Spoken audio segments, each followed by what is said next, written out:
नमस्कार, बहुत स्वागत है आपका। 5 शहर 5 खबर देख रहे हैं आप और मैं हूं आपके साथ शिवम सोनी। बुलेटिन में आज हम सबसे पहले बात करेंगे बीबीसी की डॉक्यूमेंट्री को लेकर दिल्ली की अंबेडकर यूनिवर्सिटी में हुए हंगामे की। तो वहीं बात होगी कश्मीर और लद्दाख में भारत जोड़ो यात्रा की सुरक्षा को लेकर कांग्रेस के आरोपों की।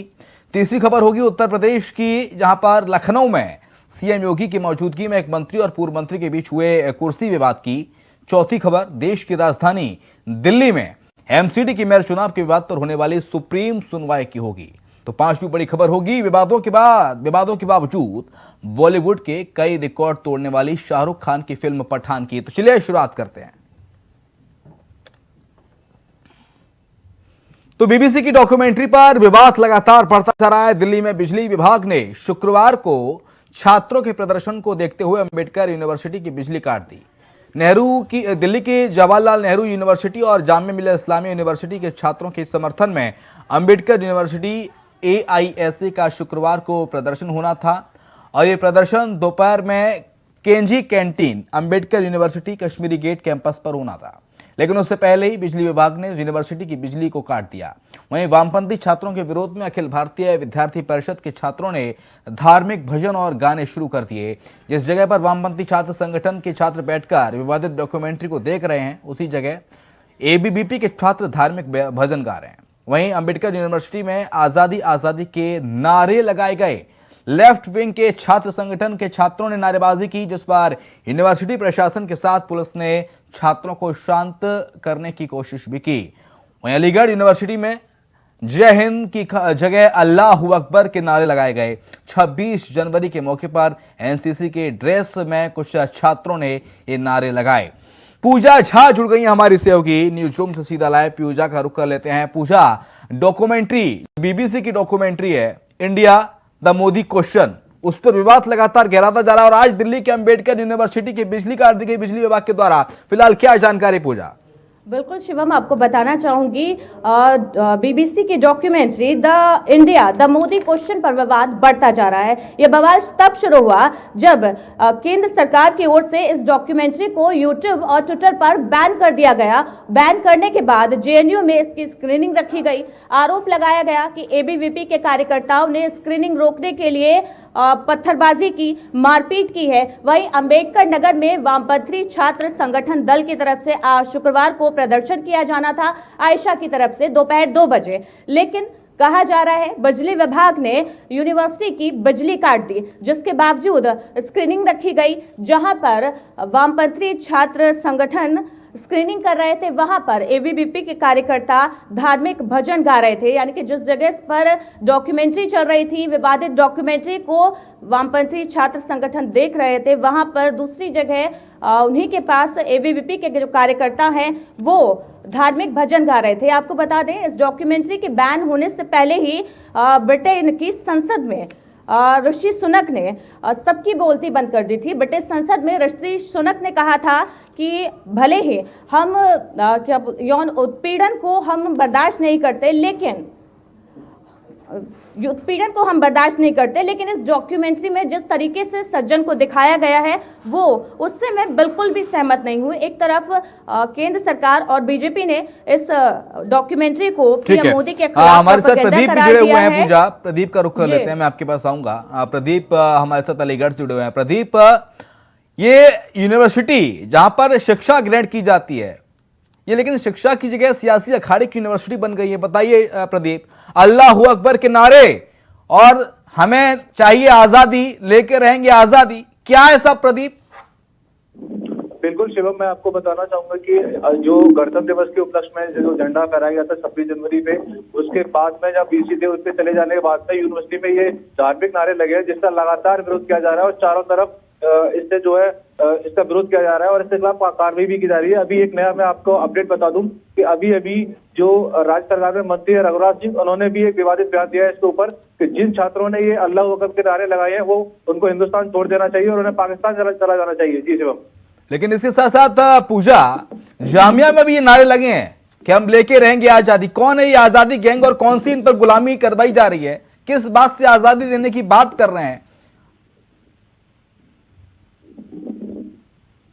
वामपंथी दलों की तरफ से आजादी आजादी के नारे लगाए गए, जिसके बाद वहां बवाल मच गया। एबीवीपी के जो कार्यकर्ता है उन्होंने वहां पर भजन गाने शुरू कर दिए और बहस हुई। दोनों छात्र संगठनों में इस दौरान जमकर बहस हुई है और पुलिस को वहां पर दोनों, जिसके बाद पुलिस मौके पर पहुंची और दोनों पक्षों को किसी तरीके से शांत कराया। बीबीसी की ये जो डॉक्यूमेंट्री है ये गुजरात दंगों पर आधारित है और इस डॉक्यूमेंट्री में प्रधानमंत्री नरेंद्र मोदी की भूमिका पर सवाल खड़े किए गए हैं, जिसके बाद से बवाल शुरू हो गया। ऊपर से केंद्र सरकार और बीजेपी ने इस डॉक्यूमेंट्री को ट्विटर पर, यूट्यूब पर बैन कर दिया, जिसके बाद विपक्षी दलों ने प्रधानमंत्री नरेंद्र मोदी की भूमिका पर सवाल खड़े किए। उनसे सवाल खड़े किए गए हैं कि आखिर क्यों इस डॉक्यूमेंट्री पर बैन लगाया गया है। वहीं बीजेपी ने इस डॉक्यूमेंट्री को दुष्प्रचार का हिस्सा बताया है। प्रधानमंत्री नरेंद्र मोदी के खिलाफ एक प्रोपेगेंडा करार दिया गया है। वहीं जेएनयू और भी कई यूनिवर्सिटी में इस बीबीसी की डॉक्यूमेंट्री की स्क्रीनिंग रखी गई है, जिसका एबीवीपी कार्यकर्ता विरोध कर रहे हैं। लेकिन सवाल यह है पूजा, जब ये डॉक्यूमेंट्री बैन कर दिया है यूट्यूब पर और तमाम ओटीटी प्लेटफॉर्म पर, तो फिर स्क्रीनिंग कैसे कर रहे हैं ये वामपंथी छात्र? आज खबर ये थी कि दिल्ली यूनिवर्सिटी के नॉर्थ कैंपस में भी इसकी स्क्रीनिंग होनी थी, अंबेडकर यूनिवर्सिटी में नहीं हो पाई क्योंकि बिजली काट दी बिजली विभाग के द्वारा। बिल्कुल, इस डॉक्यूमेंट्री का जो पहला एपिसोड था वो 17 जनवरी को प्रसारित किया जा चुका था, दूसरा एपिसोड 24 जनवरी को प्रसारित किया जा चुका था। लेकिन केंद्र सरकार ने यूट्यूब और ट्विटर से इस डॉक्यूमेंट्री के जो लिंक्स हैं उसको डिलीट करा दिए थे। लेकिन उसके बावजूद जेएनयू में इसकी स्क्रीनिंग रखी गई और भी कई यूनिवर्सिटी में वामपंथी छात्र संगठन ने इस फिल्म की, इस डॉक्यूमेंट्री की स्क्रीनिंग रखी है, जिसको लेकर ये पूरा विवाद गहराया हुआ है। बहुत शुक्रिया पूजा आपका तमाम सारी जानकारी के लिए। प्रदीप हमारे साथ जुड़े तो अलीगढ़ से हमारे संवाददाता प्रदीप पुंडीर, आपका बहुत शुक्रिया हमारे साथ तमाम सारी जानकारी को साझा करने के लिए। और अगली खबर का रुख कर लेते हैं। राहुल गांधी की नेतृत्व में निकाली जा रही भारत जोड़ो यात्रा जम्मू कश्मीर के बनिहाल में रोक दी गई है। कांग्रेस का आरोप है कि यात्रा में सुरक्षा नहीं मिल रही है और इस वजह से यात्रा को रोकना पड़ा।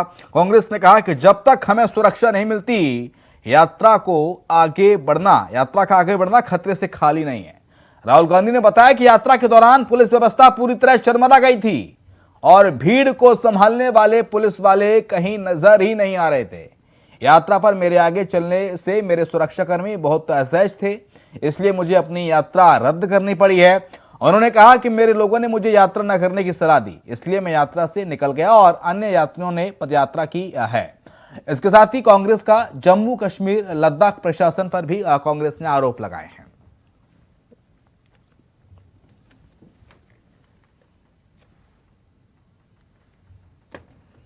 नितिन हमारे साथ जुड़ गया ज्यादा जानकारी के लिए न्यूज रूम से। नितिन, लगातार भारत जोड़ो यात्रा में की सुरक्षा में सेन लगाए जाने की बात होती रही है जब से इस यात्रा का आगाज हुआ, चाहे दिल्ली की बात करें, चाहे पंजाब की होशियारपुर की, और अब बात कही जा रही जम्मू कश्मीर की, जहां पर राहुल गांधी ने खतरे को भांपते हुए अपनी यात्रा को रोक दिया। फिलहाल क्या अपडेट आपके पास? नितिन, तक हमारी आवाज नहीं पहुंच पा रही है, इसको दुरुस्त करने की कोशिश करेंगे।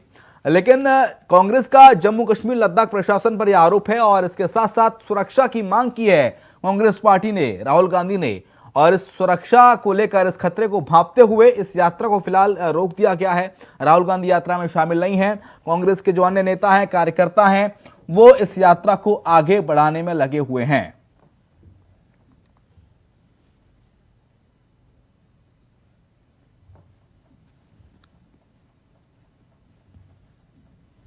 नितिन हमारे साथ जुड़ गए हैं ज्यादा जानकारी के लिए एक बार फिर से। नितिन, जब से राहुल गांधी की यात्रा शुरू हुई है तब से ही सुरक्षा पर सवाल लगातार खड़े होते रहे, चाहे दिल्ली की बात कर लें, पंजाब के होशियारपुर की बात करें और अब जम्मू कश्मीर की। और जम्मू कश्मीर में खतरे को भांपते हुए राहुल गांधी यात्रा से अलग हो गए। जी देखिए शिवम, बिल्कुल जिस तरीके से दिल्ली की बात की जाए या अलग अलग ज़िले की बात की जाए, जिस तरीके से राहुल गांधी की जो पदयात्रा थी वो काफ़ी दिनों से चल रही थी, लेकिन जिस तरीके से जम्मू में पहुंची तो जम्मू में पहुंचने के बाद पुलिस की व्यवस्था जो है चरमरा गई है। जिस तरीके से कश्मीर के अंदर बताया गया कि राहुल गांधी ने खुद कहा है कि मेरी सुरक्षा को जो है चूक की गई है, और इसमें ना तो जम्मू कश्मीर के कोई पुलिसकर्मी नजर आया क्योंकि आसपास के जो उसके सिक्योरिटी गार्ड थे उन्होंने ही अपना घेरा बनाया हुआ था। लेकिन उसमें कहा जा रहा है जिस तरीके से भीड़ ज़्यादा इकट्ठित होती है तो उसी को देखते हुए जो जम्मू कश्मीर की जो पुलिस है वो कहीं भी उनको जो है चप्पे चप्पे पर नजर नहीं आई है। जिस तरीके से राहुल गांधी यात्रा कर रहे हैं, काफ़ी दिनों से यात्रा उनकी चल रही थी, तो लेकिन जब जम्मू कश्मीर यात्रा पहुंची तो उसको जो रोकना पड़ा, क्योंकि जिस तरीके से यात्रा में पूरी तरीके से चूक मिली है पुलिस की और पुलिस वहाँ पर कहीं भी नजर नहीं आई है, तो उसको देखते हुए राहुल गांधी ने जो है यात्रा उसे जो रोक दिया गया है। जी फिलहाल यात्रा को रोक दिया गया, लेकिन कांग्रेस ने आरोप लगाया। कांग्रेस प्रभारी रजनी पाटिल का आरोप है कि जम्मू कश्मीर प्रशासन साथ नहीं दे रहा इस यात्रा में।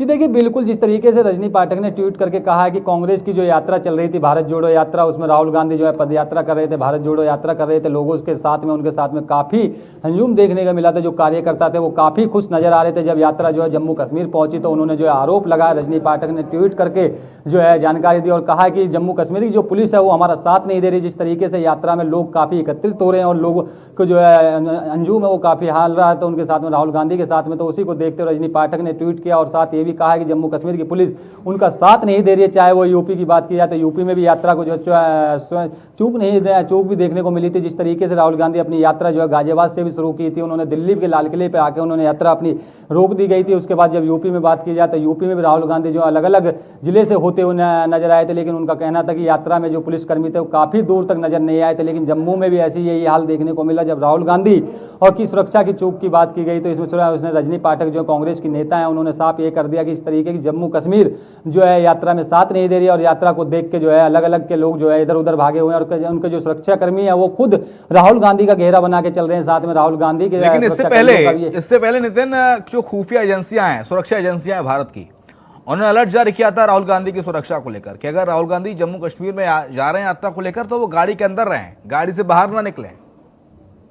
जी देखिए, बिल्कुल जिस तरीके से जो खुफिया एजेंसी थी उनको जो है अलर्ट कर दिया गया था राहुल गांधी की यात्रा को देखते हुए। उसमें ये भी कहा जा रहा था कि राहुल गांधी जो अपने भारत जोड़ो यात्रा कर रहे हैं वहाँ पर लोगों के साथ में चल रहे हैं, पैदल चल रहे हैं, नजर आ रहे हैं। और साथ ये भी कहा जा रहा है कि इस तरीके की जो यात्रा है कि राहुल गांधी गाड़ी के अंदर ही रहें, गाड़ी के अंदर बैठ के अपनी यात्रा करें। लेकिन राहुल गांधी का कहना था कि भारत जोड़ो यात्रा वो पैदल करेंगे। जिस तरीके से पैदल वो कन्याकुमारी से शुरू की गई थी तो यात्रा जो है शुरू होते होते जो है दिल्ली में आके जो है उसका समापन हुआ था। फिर उसके बाद दिल्ली से पश्चिम उत्तर प्रदेश के जिलों में भी जो है यात्रा गई थी। यात्रा होते हुए तो सीधा जो है जम्मू कश्मीर वहां पहुंची तो जम्मू कश्मीर में पहुंचते ही तो पुलिस कर्मियों की जो सुरक्षा थी वो काफी नजर नहीं में देखने को मिली थी। तो उसको देखते हुए जो है खुफिया एजेंसियों ने भी यही कहा था वहां पर जो है कि इस तरीके की जो यात्रा चल रही है राहुल गांधी की और यात्रा को जो है राहुल गांधी अपनी गाड़ी में रहे, गाड़ी से ही यात्रा करें। जिस तरीके से राहुल गांधी अपनी यात्रा को भारत जोड़ो यात्रा यहाँ पर कर रहे थे, लेकिन जम्मू कश्मीर में जाकर जैसे ही यात्रा पहुंची तो राहुल गांधी ने यात्रा को जो है वहां पर रोक दिया गया और कहा है कि इस तरीके की जो चूक हुई है पुलिसकर्मी उनकी सुरक्षा में नजर नहीं आया। लेकिन उनके जो सुरक्षाकर्मी थे जो उनके साथ में जो चल रहे थे दिन रात उनके साथ में जो सुरक्षा कर रहे थे उनके जो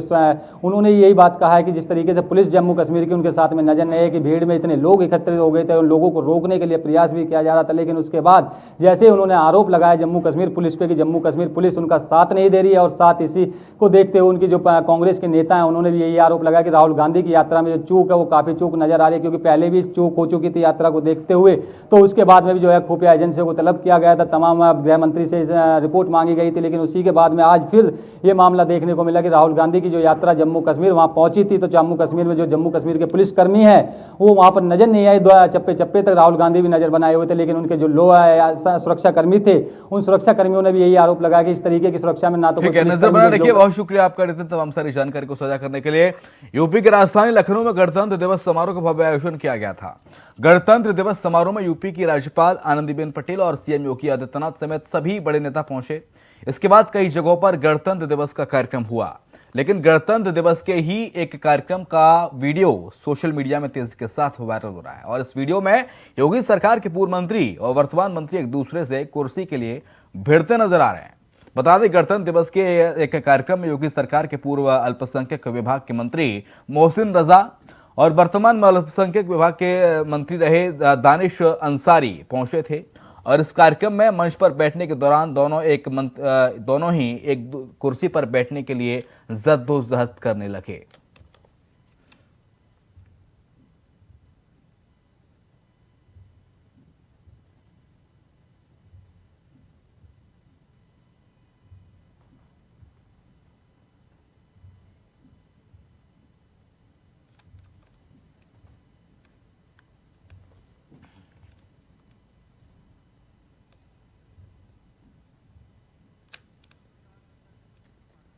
प्रियम पाठक हमारे साथ जुड़ गए हैं ज्यादा जानकारी के लिए। प्रियम, ये कैसी खींचतान कुर्सी को लेकर जो अब सोशल मीडिया पर चर्चा का विषय बन गई है देश में?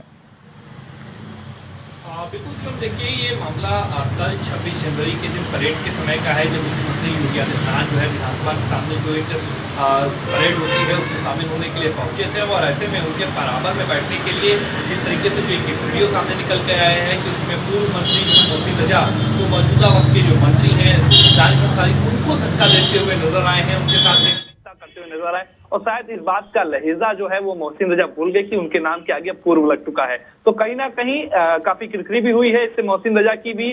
साफ तौर पर जो वीडियो है वो सोशल मीडिया पर जमकर ट्रोल हुआ है, लोग अलग अलग तरीके की प्रतिक्रियाएं दे रहे हैं। और कहीं ना कहीं इसको लेकर साफ तौर पर इस बात को लेकर भी किरकिरी हुई है कि अनुशासन, जब मुख्यमंत्री बैठे हुए हैं मंच पर, मुख्यमंत्री के सामने इस तरीके की जो है वो अनुशासनहीनता करना, तो वो कहीं ना कहीं बीजेपी जिस तरीके से कार्य करती है, बीजेपी सरकार में जिस तरीके से अमूमन देखने को नहीं मिलता है, वहां पर इस तरीके की अनुशासनहीनता हो, इस तरीके की बचकानी हरकत हो। लेकिन इस तरीके की बचकानी हरकत करते हुए मोहसिन रजा नजर आए। उन्होंने साफ तौर पर जो वीडियो है उसमें दिख रहा है कि किस तरीके से वो दानिश अंसारी जब वो ब्रजेश पाठक के पास में बैठने चले तो उनको वो जबरदस्ती वहां से हटाते हुए दूसरी सीट पर बैठने के लिए उनके ऊपर जो है दबाव बनाया उन्होंने। और उसके बाद वो खुद वहां पर बैठ गए और बैठने के बाद भी कुछ वो दानिश अंसारी को समझाते हुए नजर आए। शायद वो बताना चाह रहे थे कि उनका कद कितना बड़ा है, या फिर वो इस बात को खुद भूल चुके थे कि उनके नाम के आगे पूर्व लग चुका है और वो मौजूदा वक्त में मंत्री नहीं है। वो पिछले टर्नओवर में मंत्री थे और दानिश अंसारी इस बार जो है वो मंत्री हैं। तो कहीं ना कहीं फोटो का जो एक उनका जो फोटो खिंचाने को लेकर, फोटो में आगे आने को लेकर मोहसिन रजा का जिस तरीके का एक हमेशा बर्ताव रहता है, तो उसकी एक वानगी जो है वो कल भी देखने को मिली। इससे पहले भी कई बार इस तरीके के कृत्य जो है मोहसिन रजा की तरफ से देखने को मिल चुके हैं। और कल जो एक बचकानी हरकत हुई इसकी वजह से काफी हद तक उनको खुद भी ट्रोल होना पड़ा है। सोशल मीडिया पर लोग जो है तरह तरह के कमेंट कर रहे हैं, उनको लेकर कई तरह तरह की बातें जो है वो की जा रही हैं। दानिश अंसारी ने जरूर यहाँ पर गंभीरता अपनी दिखाई और उन्होंने वहां पर कुछ भी जद्दोजहद ना करते हुए उन्होंने अपनी सीट को छोड़ दिया मोहसिन रजा के लिए और उसके बाद में पास वाली सीट पर बैठ गए।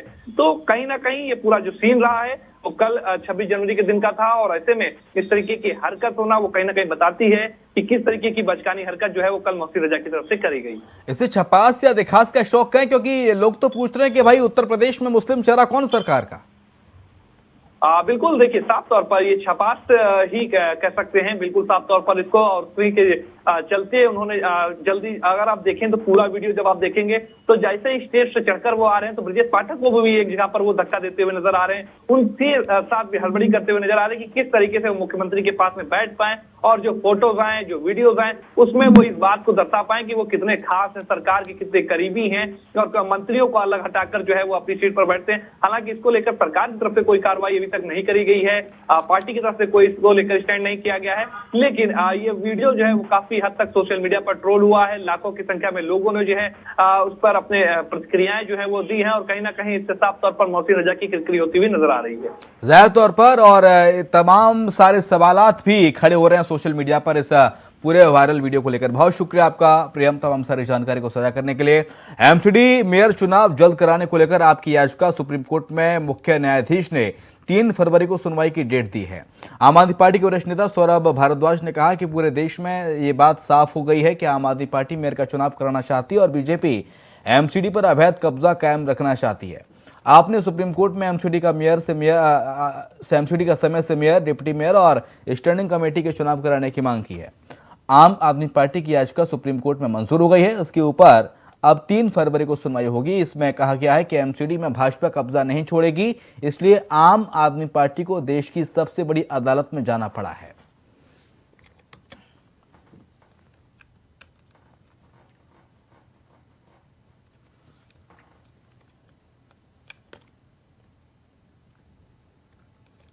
तो 24 जनवरी को एमसीडी चुनाव होना था, लेकिन एमसीडी चुनाव नहीं हो पाया और आम आदमी पार्टी लगातार ये आरोप लगाती जा रही है सरकार बीजेपी पर कि बीजेपी लेट लतीफी करना चाहती है एमसीडी के मेयर के चुनाव में। धीर हमारे साथ हमारे सहयोगी इस वक्त जुड़ गए हैं। धीर, क्या जानकारी? 3 तारीख को अब अगली सुनवाई होगी सुप्रीम कोर्ट में, क्योंकि सुप्रीम कोर्ट में याचिका लगाई गई है। जी बिल्कुल, देखिए शिवम, जिस तरीके से एमसीडी चुनाव होने के बाद जो है अब वहाँ पार्षदों को शपथ दिलाई जानी थी, उसको लेकर के सदन में जिस तरीके से हंगामा हुआ और सदन को स्थगित कर दिया गया, उसके बाद अब पूरा मामला जो है वो सुप्रीम कोर्ट में पहुँच गया, जहाँ पर आम आदमी पार्टी की मेयर उम्मीदवार ने याचिका दायर की है और कहा है कि बीजेपी पे आरोप लगाया है कि बीजेपी जो है वहाँ पर सदन को नहीं चलने दे रही है। और जिस तरीके से वहाँ हमने देखा कि हंगामा हुआ दोनों पार्षदों के बीच में, आम आदमी पार्टी के पार्षदों ने आरोप लगाया कि जो बीजेपी के जो मनोनीत पार्षद हैं उनके द्वारा बीजेपी जो है वोटिंग करा करके जो है वहाँ पर पूरा माहौल बिगाड़ना चाहती है, जिस तरह की गंदी राजनीति करना चाहती है। उसको देखते हुए ये पूरा मामला जो है सुप्रीम कोर्ट में था और उसके बाद जो है अब इस पर सुनवाई होनी थी। आज वो पूरी सुनवाई पूरी हुई। उसके बाद जो है सीजेआई चंद्रचूड़ ने इस पूरे मामले को जो है अब 3 फरवरी के लिए एक डेट निर्धारित कर दी है, जिस पर पूरे मामले की जो है 3 फरवरी को सुनवाई होगी और उसके बाद ही इस पर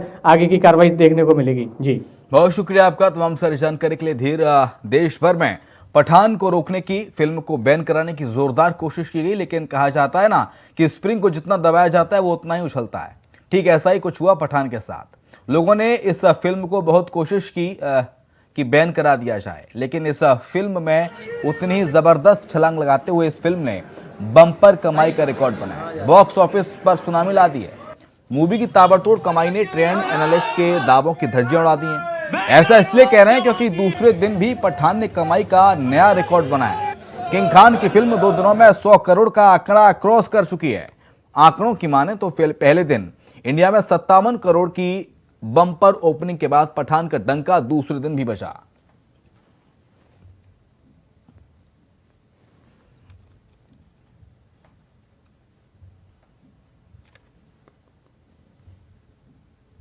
शुएब रिजवी हमारे साथ जुड़ गए हैं ज्यादा जानकारी के लिए। शुएब का रुख कर लेते हैं। शुएब, कहां गया वो बाइकॉट गैंग तो लगातार पठान को बाइकॉट कराने की मांग कर रहे थे, लेकिन पहले दिन की कमाई बम्पर रिकॉर्ड तोड़। मतलब अब तक के इतिहास में कोई भी बॉलीवुड फिल्म उसकी इतनी कमाई नहीं हुई रिलीज होने वाले दिन ही, जिस दिन रिलीज हुई उसी दिन।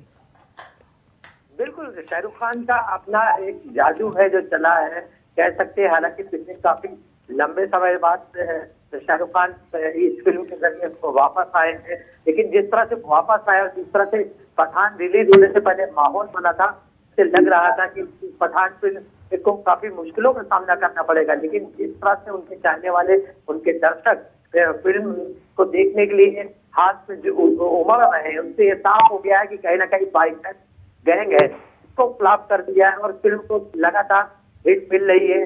पहले दिनों से कई कीर्तिमान बनाए हैं, न सिर्फ देश में, दुनिया में जहां जहां भी रिलीज हुई है उसकी जो शुरुआत है बहुत अच्छी हुई है। 2 दिनों में जिस तरह से उसके रिकॉर्ड तोड़ जिस तरह से रिकॉर्ड तोड़ उसका कलेक्शन हो रहा है, उससे ये साफ हो रहा है कि आने वाले दिनों में पठान और कई रिकॉर्ड बनाएगी।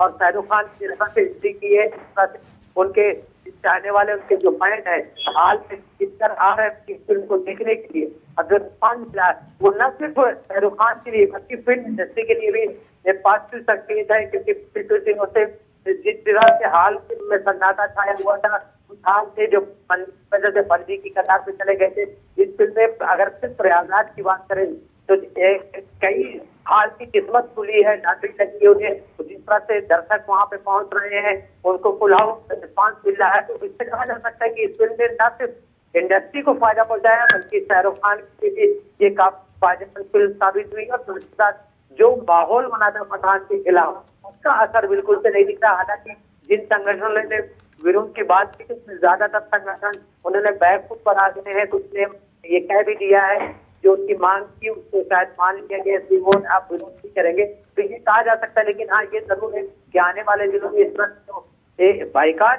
जो परंपरा है उसको कहीं ना कहीं चोट पहुंची है। जिस तरह से रिस्पॉन्स किया है वो कहीं ना कहीं ऐसे और शुएब, देखने वाली बात यह भी होगी कि प्रधानमंत्री ने जब राष्ट्रीय कार्यकारिणी की बैठक चल रही थी दिल्ली में, देश भर से तमाम बीजेपी के दिग्गज पहुंचे हुए थे, तो प्रधानमंत्री ने नसीहत दी थी कि बाइकॉट को लेकर, फिल्मों को लेकर इस तरह के विवाद आप ना करें, और इसका भी असर देखने को मिलेगा आने वाले समय में। और जो जो फिल्में विवादित रही हैं, चाहे द कश्मीर फाइल्स की बात करें या फिर पठान की बात करें, इन्होंने बॉक्स ऑफिस पर धमाल मचाया, ये इतिहास गवाह है।